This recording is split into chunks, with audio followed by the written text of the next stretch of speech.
I'm Craig Manson. I graduated in 1981 from the JD program.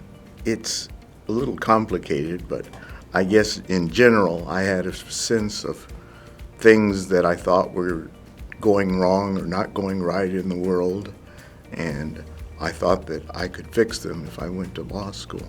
The answer is not very poetic, but it's because it was warm here. It wasn't snowy.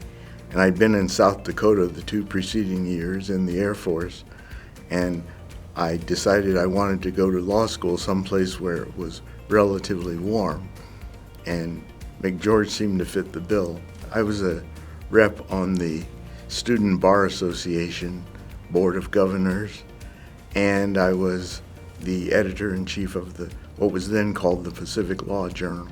The Student Bar Association was exactly that. It was essentially the student government for the law school at the time.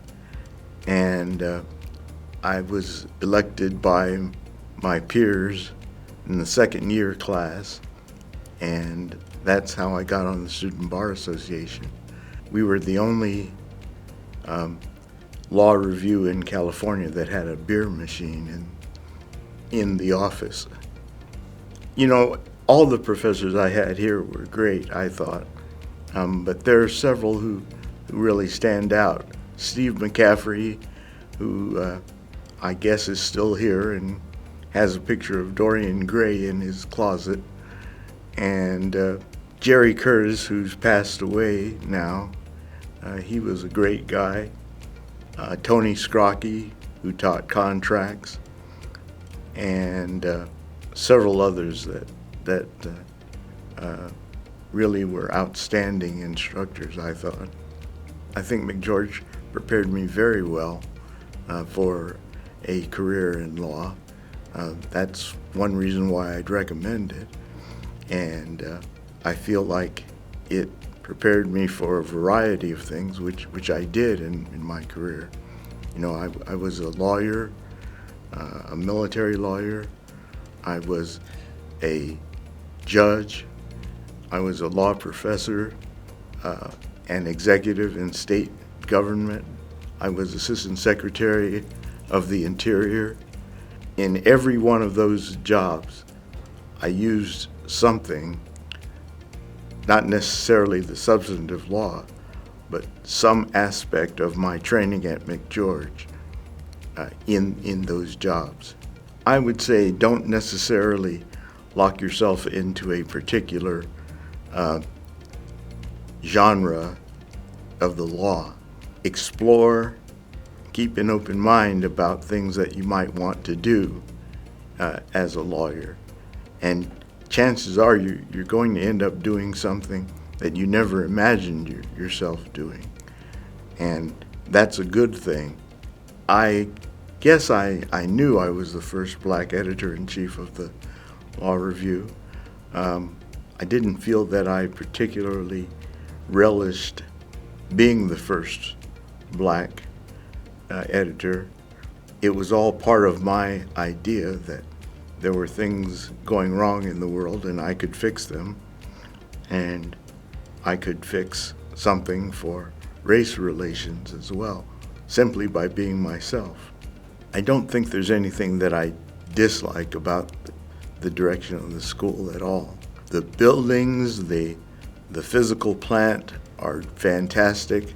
They're much better than they were when I was a law student here.